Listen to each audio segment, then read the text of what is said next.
I do not think that it is a stretch of the imagination to say that due to the prevalence of some of these abhorrent videos that you see online nowadays is a contributing factor into the diminishment of IQ.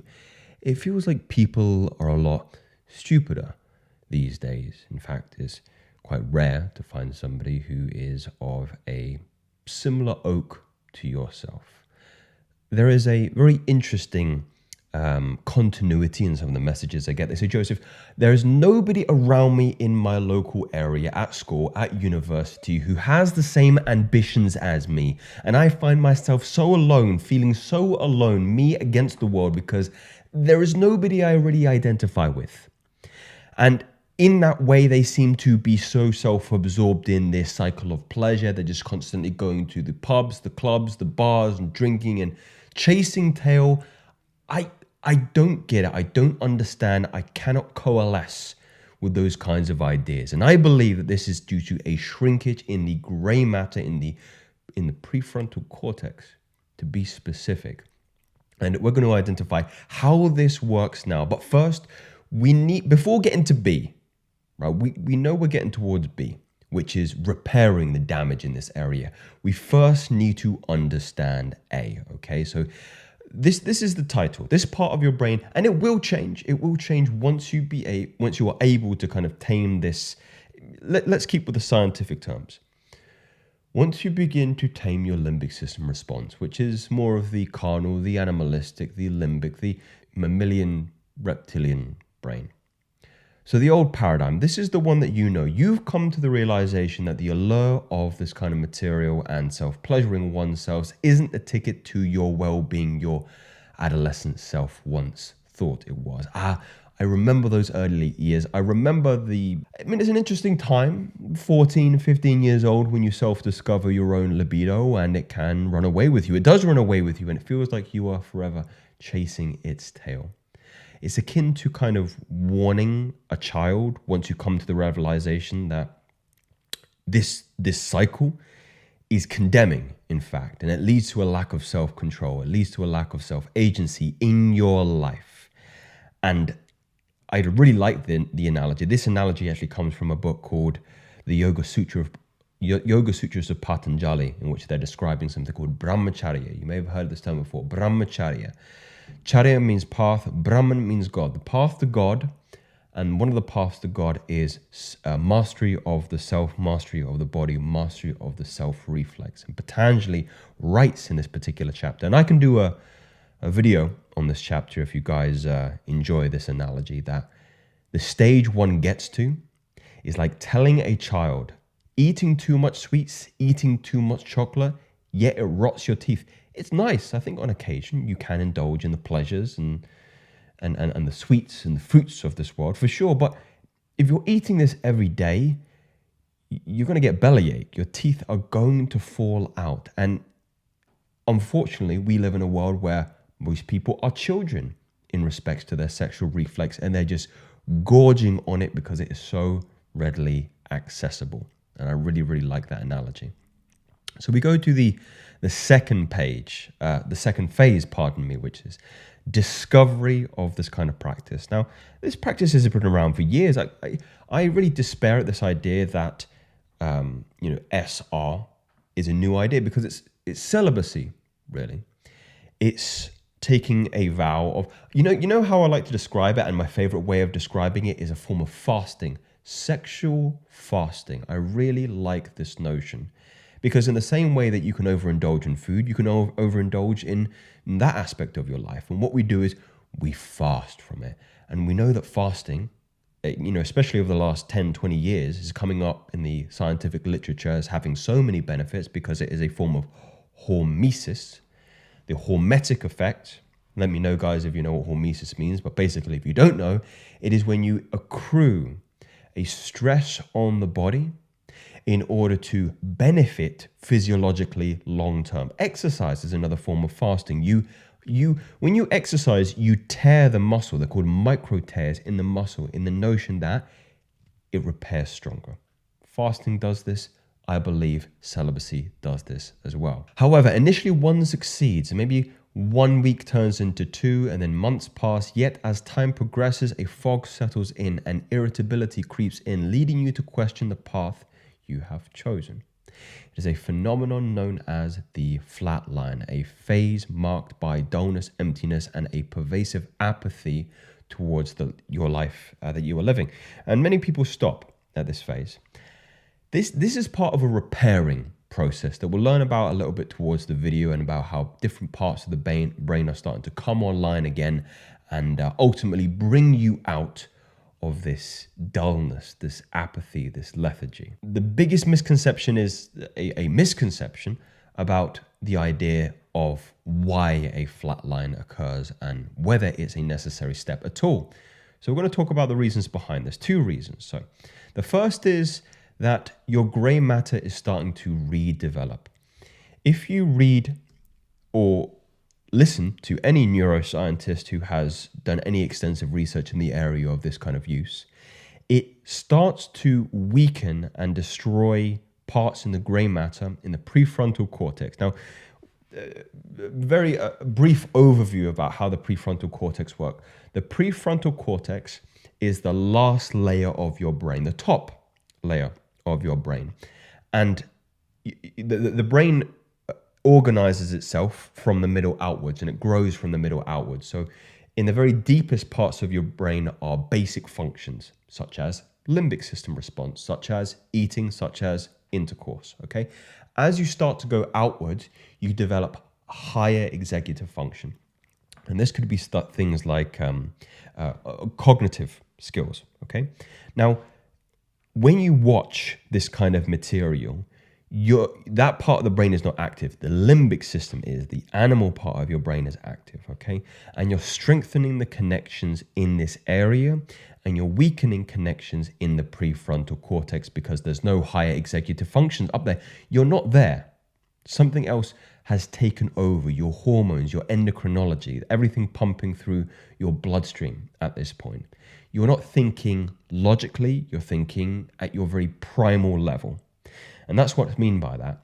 When you are stimulating yourself in such a way through sexual novelty by some of the things that people are watching online, you are concentrating all the energy out of that area and into a very primal area. An area actually that doesn't need much strengthening at all, because it's very easy to get into that mode. What's not easy is to keep the gathering of your consciousness online. That's prefrontal cortex activation. Okay, so gray matter development is being impaired. Your brain's neurochemistry has been on a roller coaster ride since the discovery of these enticing pixels online. Gary Wilson's research, tremendous book, sheds light on a perilous effect of these substances, likening to Class A drugs like heroin and cocaine. Astonishingly, though, people seem very content with holding these addictive substances in the convenience of your pocket. I've often made the point that children are getting it. I saw an iPad in a pram the other day, and it's remarkable. It's remarkable that there is a lack of awareness of what these children, we need to safeguard against them. These children can get access to from the convenience of the internet and how pervasive this material is. Even on very unassuming platforms like TikTok, like Instagram, there's a soft form of this material which acts like a gateway drug into that kind of response. And we need to be very careful about what people get access to. Like when I was born in 1995 and I kind of grew up with the early stages of the internet. I remember being in a place where in my home there was a shared computer. Right, you didn't get your own computer; it was a shared computer. So you want to go and use a computer, it's in the living room area, whatever the case may be. But now, if you've got this, you've got a computer, a very powerful computer. It's glued to people most days now, isn't it? And the convenience of that, paired with how it can affect your brain, it's unprecedented. And it won't be long before there's a chip in your head, I believe. Once you cut off the surge of dopamine from your brain circuitry, it takes time to return back to a baseline. You endure a withdrawal period, a phase where most individuals revert back to old habits because it's painful. It's painful to resist the pull of pleasure in that respect. However, if you persevere, something beautiful happens. Colors become more vibrant again. Music resonates more deeply. Food tastes richer. You're repairing that process. You are after years and years of atrophy of the gray matter, you're building it up again. And this takes time, And unless you push through that particular flatline period, you'll never get to experience that. The analogy that is always comparable to a state of inner wonder and joy experienced as a child returns in full force. So I don't know if you remember, but if you have early memories of your childhood, perhaps primary school, the first school that you go to, you're so present. You're such in a state of wonder and curiosity about the world. And that begins to return to you as an adult because, again, you haven't addled yourself in this way. Now, this is the most important part. This is where I give you a little bit, I mean, some people would say this is esoteric occult information in order to move this energy. So nervous innervation, repressing and suppressing versus transmutation. Now, this is why I distance myself from NoFap, because I believe NoFap, sure, there's good sentiments in stopping yourself watching this kind of stuff. But what's next? Where does this energy go? And this is where NoFap fails. And this is where I will not fail you. And you should not fail yourself. Remaining sexually continent builds up a potent force. The Hindus aptly coined this Shakti energy. Yes, if you don't harness this energy, you will end up repressing and suppressing it. Imagine water's coming out of a pipe and you're putting your hands over the pipe exit. The water has to go somewhere. The consequence is irritation, frustration, and an overwhelming sense of apathy. And the classic symptoms of this are known as a what? Flat line. Yes, indeed. Scientifically, this process is rooted in our nervous system. All of this is innervated by your spinal cord, your nervous system, and the nervous plexuses that branch off the nervous system, which are often referred to as chakras or wheels in a Vedic vernacular. For years, our neural pathways have been wired to connect pelvic muscles and sexual organs exclusively with orgasm and ejaculation. However, you can have some control over this.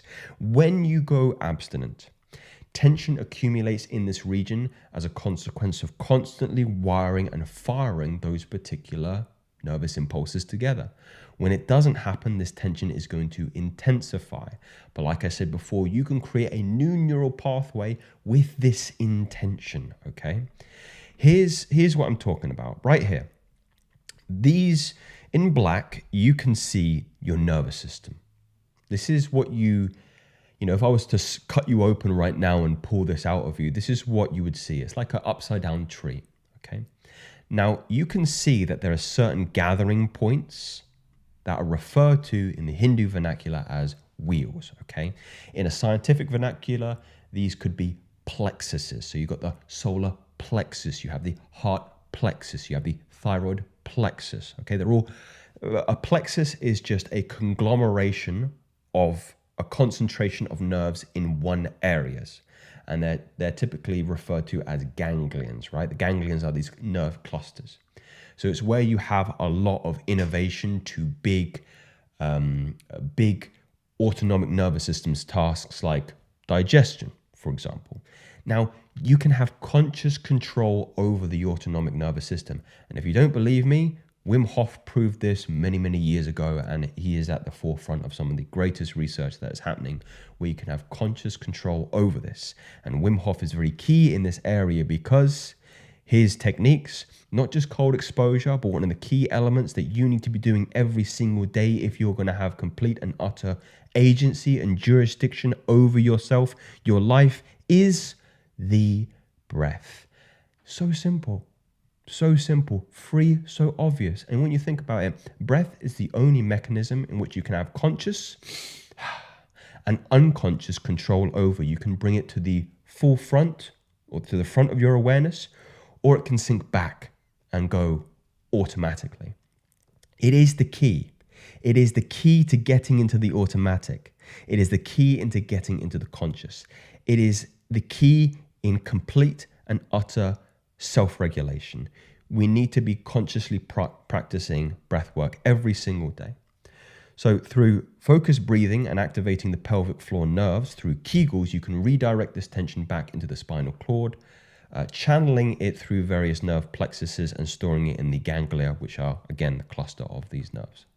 This transformative process is pivotal. Merely abstaining is not enough. You must retrain your body to move this nervous tension into these plexuses, and it's stored in the solar plexus.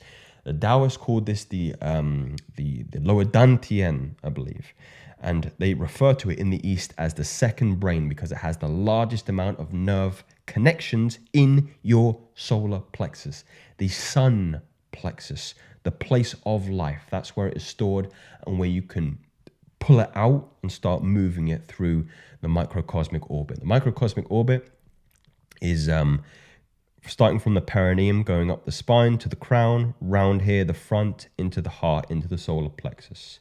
It is a circuit. It's a circuit. If you read anything by Mantak Chia, he goes into this into very minute and minutiae detail. Like I said, it's not just about celibacy. It is about self-mastery. It is about transmutation.